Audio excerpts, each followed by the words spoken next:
everyone. First, I want to start off with thank you so much for clicking on this video. It means a lot. I know it is about 27 minutes long. I just finished editing it. It took me about like 30 minutes or an hour. So I know it's a long video. I'm going to wrap this up, but Allie's not here. I'm just editing it. I just want to say thank you for clicking on it. It is a long video, and I just want to thank you guys for giving this video a chance because it is emotional and it was a very serious topic and it was fun to make. So I'm glad you guys get to watch it and get to talk about it with us. Yeah.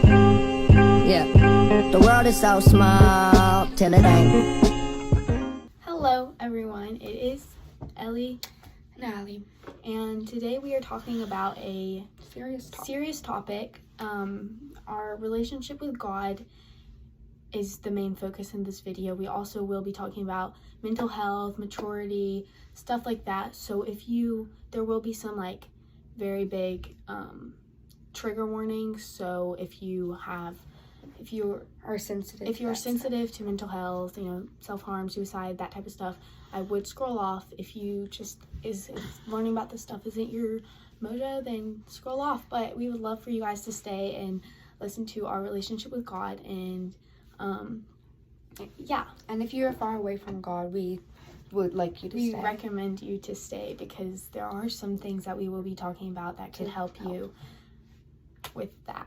Okay, we have split what we're talking about into different categories. Our first category is how we were at the beginning of the year. This is how you were. How I was mostly. This is more targeted toward me because I have matured, changed. I've become a totally different person. Not in just looks, but also my maturity and my relationship, my heart, my just who I am as a person. Okay, so let's start with, I will just be completely straightforward with you guys. I was a jerk at the beginning of the year. You were. I was so mean, and everything I've done, I can't even believe that some of the things I've said to people I've said, because honestly, I wasn't so rude. I wasn't, like, there are people that were way worse than me, but like, I was definitely a mean girl, and I thought it was cool. I thought I had to be that to fit in this group, and I'm so glad that I've matured and I've realized how awful that is and how terrible I was as a person, because I'm just, it kills me to think of who I was. Obviously, I said I wasn't as worse as some people, which is true, but in God's eyes, murder is the same as lying. A sin is a sin. Everyone sins, but you gotta realize you can't compare something you did to someone else because you sinned. That's just a part of the human life, but you gotta realize you can't just compare. Everyone will sin. Everyone will sin, but don't just normalize it. It is something that we do as humans, but it shouldn't be something that you just do because God didn't die on the cross for us because he wanted, He wants us to live a God-filled life and spread his word. Yes. That is why we're here today. Yes. Okay, also, I think, along with maturity, my relationship with God has gone from here all the way over here to right here where it should be, because I think I've had to lose people and lose relationships and lose a lot of things in my life to learn who I should be, who I am, how I'm connected with God. I've lost a lot of people this year, and a lot of it has just been big eye-openers. Just so many, like, I've realized so many things. Like, I don't know. I've lost a lot this summer, and losing these things has really made me be like, okay, I need to focus on God. I need to focus on school. I need to focus on myself. I need to focus on my mental health. I need to focus on all of these different things, building my relationships, and I've lost some people to realize that. Yeah, maturity. Me being a rude person. I think it was like the beginning of school till around December. Yeah. December. I have been hurt, and that doesn't make it okay. But I do a bunch of stuff I regret doing. There's so many things I regret, and people say live with no regrets. Well, I have a lot of regrets, and I wish I could go back and change everything, but I can't. I think becoming friends with Ellie and meeting her, that really helped me, because she's really helped me through a lot of things. I think I might still be a rude person if it weren't for her, and I might not be close to God if it weren't for you. Yeah, and obviously, Ellie... I'm not perfect either. Obviously, Don't even think I'm we perfect. both have done rude things to people, but everyone does. You can't stop yourself from doing it. Everyone has at least been a jerk to one person in their lives, no matter what. You can't help yourself. It's just part of the human body. It's part of being a human. But yes, I'm very grateful for meeting Ellie, because she has helped me through a lot of stuff. We are going to move on to mental health now, and how this has helped with this. This is a big trigger warning. There is some sensitive stuff that will be talked about. There are some heavy things, so I'm just trying to give a fair warning for those of you who have sensitivity to this stuff. Okay, so in March is when it hit me the hardest. I wasn't doing great. I don't really know why I wasn't doing great. It wasn't a bad month. It was just a bad state of my mind. Like not a lot of things happened to me that were bad that month. It was just, I was losing myself slowly and surely. You were like, after being like, you were rude for so long, you completely I didn't know who I was. I was lost. I was like, I'm not gonna be this rude person anymore and try to fit in with these people. But I didn't know at all. So I did self-harm. I had suicidal thoughts, and that was hard. I'm clean now, so if you guys, don't be worried about me, because I've been clean for like 2 months. So yeah, proud of myself. But I was losing myself, and I'd always been like bad. My mental health had always been bad. Like, it had been bad since COVID. That's really when it hit me. Like, that's when my mental health started going down. Even though I was young, I still was not doing great. And so that's about 3 years. But March is when it whoa, that's when a bunch of stuff got thrown at me. And that's when it became hard on me. I'd say in April, maybe it was, or maybe it was March, I started reading my Bible daily, and then that lasted for like 2 weeks, and I was like, I'm tired, I can't do this anymore, and I don't know, I wanted to be close to God, but it was like, I couldn't.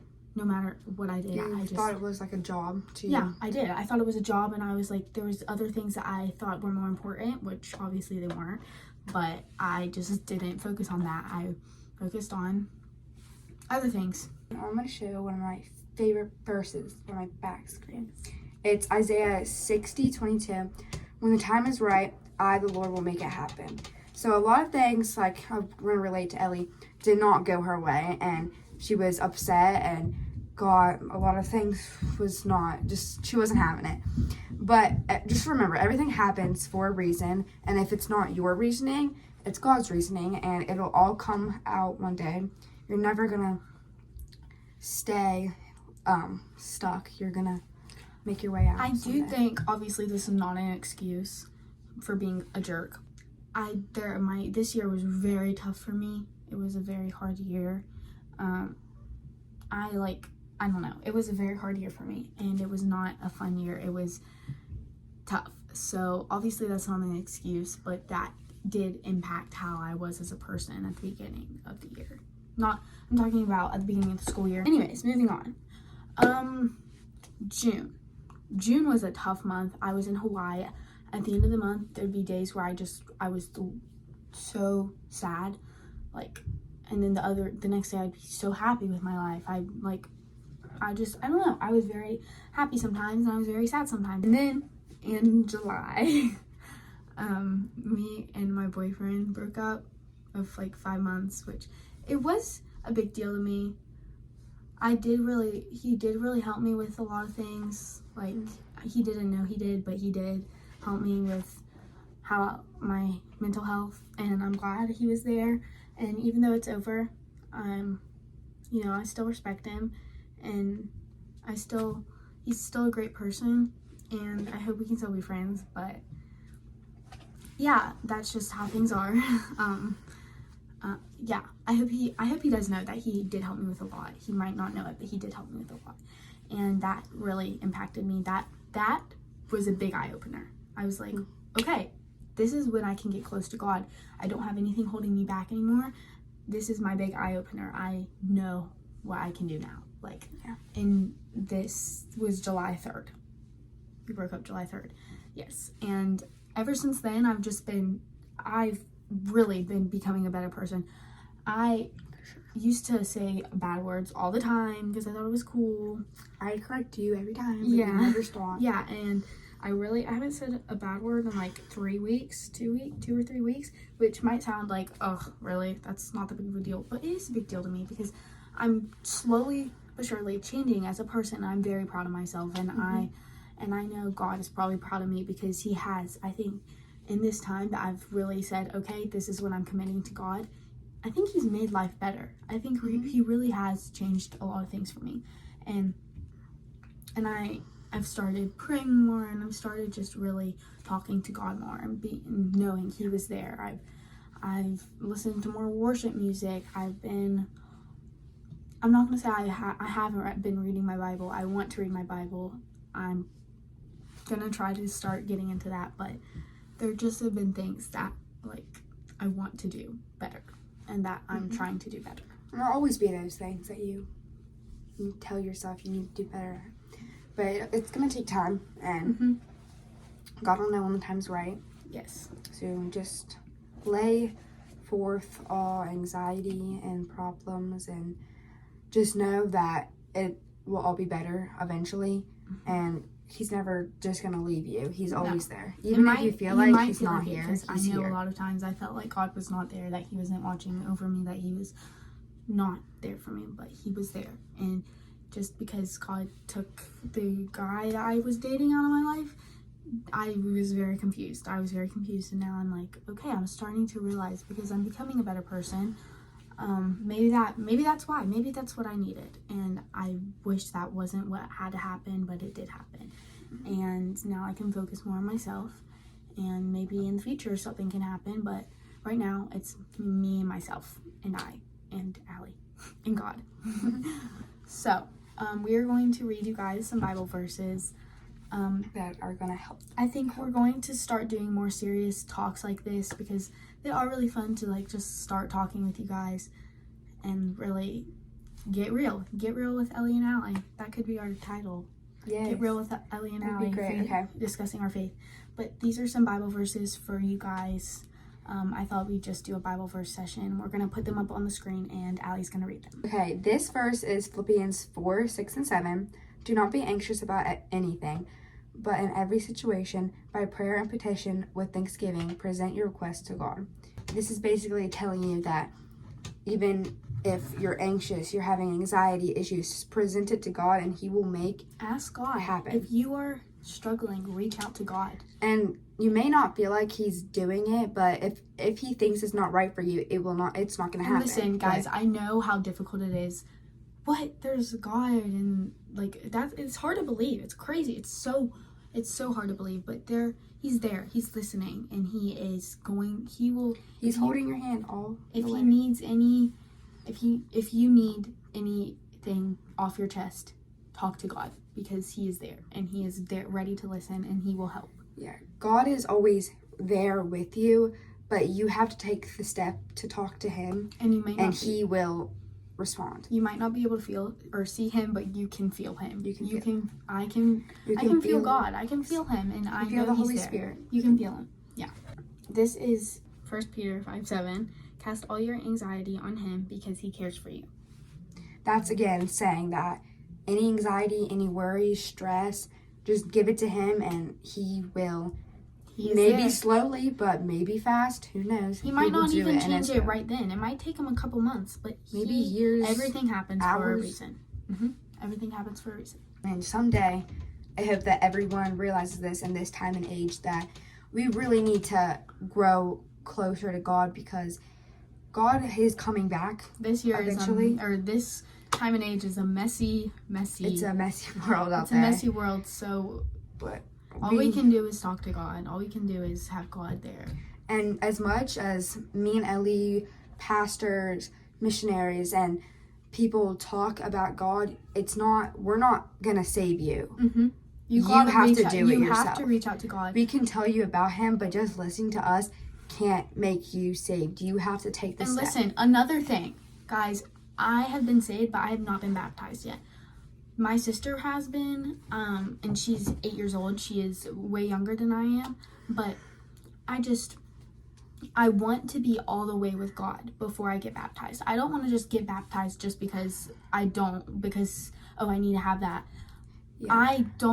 I had the chance to get baptized many, many times, but I haven't chosen to, because if I really want it to mean something, then I have to be there with God. And I'm not going to just get baptized just because, I want to go to heaven. I don't want to go to hell. I want to be safe. Just because you're baptized, just because you're saved, does not mean you're going anywhere, okay? That doesn't change anything. Mm-hmm. That doesn't say anything. That says you're baptized, okay? Yeah. I could be baptized, but it doesn't say anything. Mm-hmm. I want to be baptized, and I want it to say something. I want it to say my relationship with God is there and I'm baptized. I want it to mean something, and I want my baptism to have a meaning. The baptism is just a publicly way of showing that you ask God into your heart. Mm-hmm. So if you just get baptized and you have nothing to do with it with God, it means nothing. And when I was younger, I got baptized, but as Ellie said, I didn't really know what it meant. Mm-hmm. I just was really scared of dying and going to hell, and I thought that if I was baptized, I was completely safe. I was completely fine.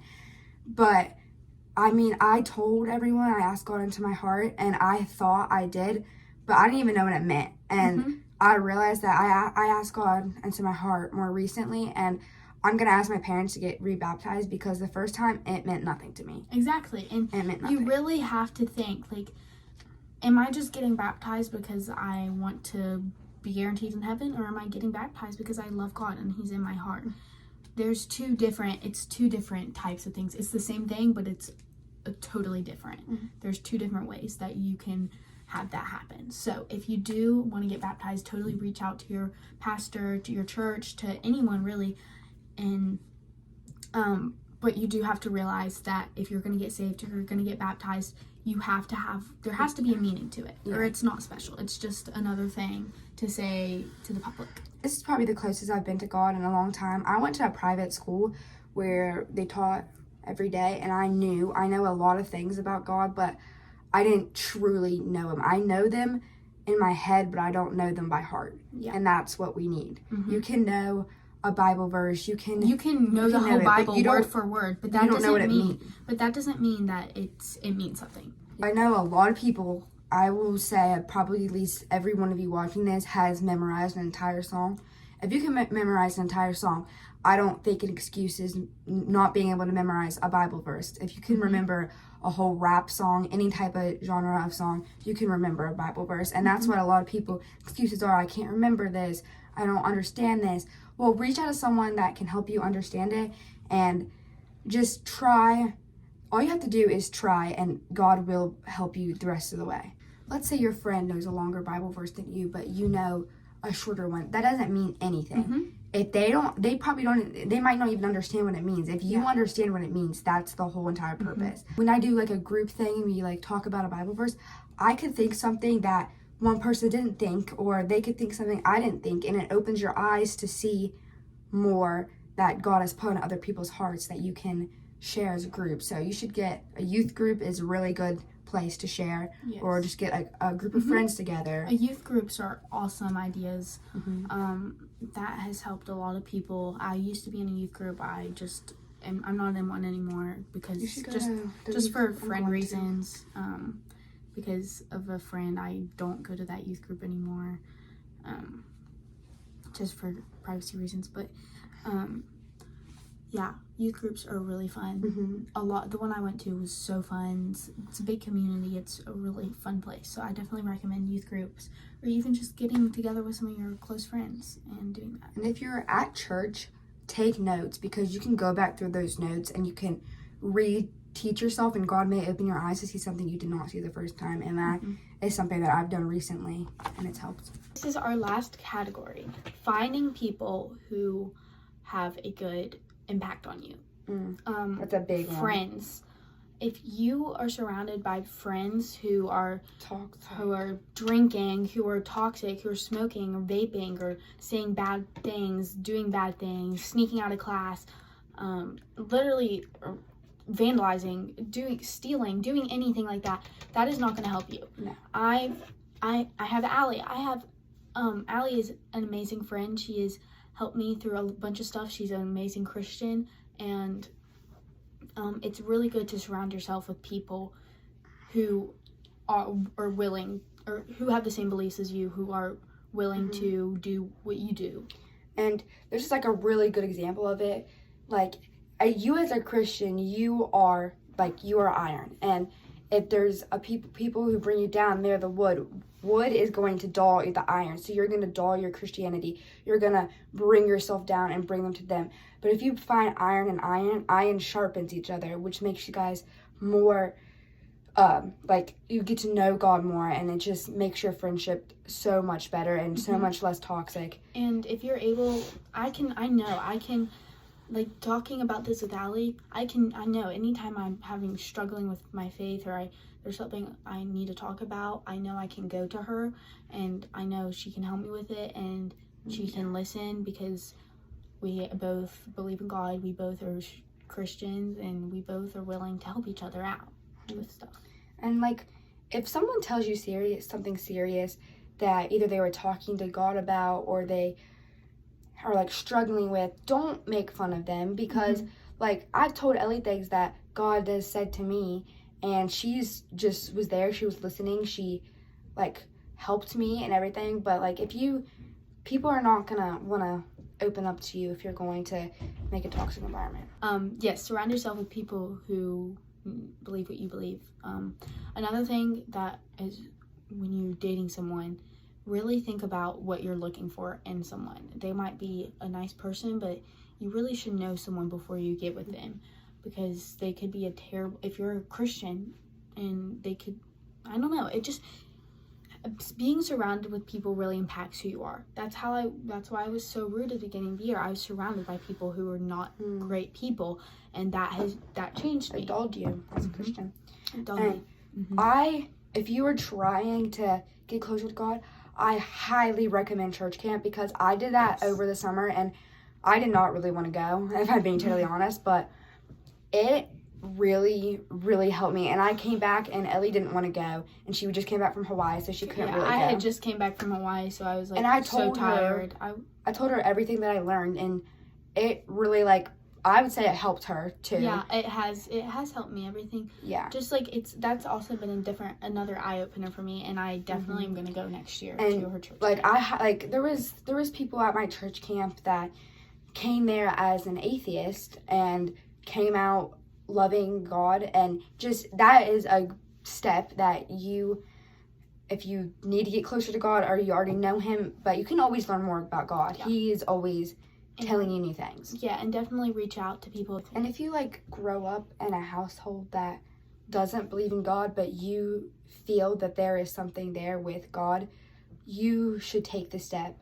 And you don't need anything to do that. You can just start praying, and eventually, like, getting a Bible, or talking about it with someone that you know can help you, or going to a church. Yeah, and reach out to your local pastor. And once you get educated, you can share that with your family members. If you go to church, talk to your pastor if you need And help. I try to at least me, I try to let every one of my friends know that if they need to talk about something like that, I'm willing to talk to him, like, about that. But I mean, I'm not saying I'm fully educated, and I don't know. Yeah. I'm still struggling too with my faith. And obviously, but yeah, you got to start somewhere. And obviously, no one is fully educated on God. No one is fully right up here with God. I've only met 2 or 3 people in my life who are the most devoted Christians in life, and one of them is my grandfather, which is very big help, because I know I can talk to him anytime I have problems, because he is the biggest Christian I've ever met in my whole life. he is very devoted to God and is so inspiring. It has really helped me a lot with my faith. But yeah, there are some people that you can talk to. If you don't know where to start in your Bible, get a devotional book. And I haven't told her this yet, but we should start get matching devotional books, and really you do the devotion on your own, and then you talk about it, like I said, in a group, because she could have found something that I would never even thought of. Yeah. And like even when I was at church camp, the teachers, like some of the kids told the teachers what they thought about the verses, and they never even thought about that. Like, share your opinions, and even if you think you're stupid, do not be scared. Don't be scared. It's just like, I like to think of it as like when you're in an escape room, like anytime you have an idea, you always share it, because whether it sounds like the most ridiculous thing in the world, it still could help so much. And that is just like Bible verses. Whether you think it's the dumbest thing in the world, share it, because you never know. It could be the biggest eye-opener for that person that they've ever heard. Yeah, like when I was at church camp, there was this certain thing that the pastor said that really hit me hard, and it can hit people so differently. Like what he said could have hit me like really hard and not even go through one person's mind as like something that they could think of. But it's just like, even if you find something that like connects to you, it could connect to the person that you're telling even more. And like Ellie said with an escape room, you need to help other people. Like, you have to share your ideas in an escape room and able to escape. You have to share, like, honestly, if Ellie wasn't here and I wasn't here for her, we probably would still both be in like a darker place, because she's shared, even though she said I helped her, she's helped me a lot too with like, and we both stuff. Have a lot of the same mental views and mental struggles, and a lot of the things that I had struggled with previously, she had started struggling with, and that just, I knew how to help her with it. And yeah, definitely find a friend who you can talk to, because that is very important. And we really do want to start doing more Christian, more stuff. More real talks. Real talks, yeah. Because there might be some more like stuff with Christianity and faith, but there could also be other things in it. So really give us your ideas on what you want us to get real with. And thank you guys so much for watching this. I know this was a very, very long video. Probably like, I don't know how long yet, but it will probably add up to like 25 or 30 minutes. Yeah. So thank you guys so much for being a trooper, watching this whole thing. Even if you did skip through some stuff, it still means a lot for even watching a little bit of it. I hope this helped you guys with anything. And if you guys have anything you need to talk about, we are always here. We are always open for anything. I'm here. Allie's here. Yeah. So thank you guys. Bye.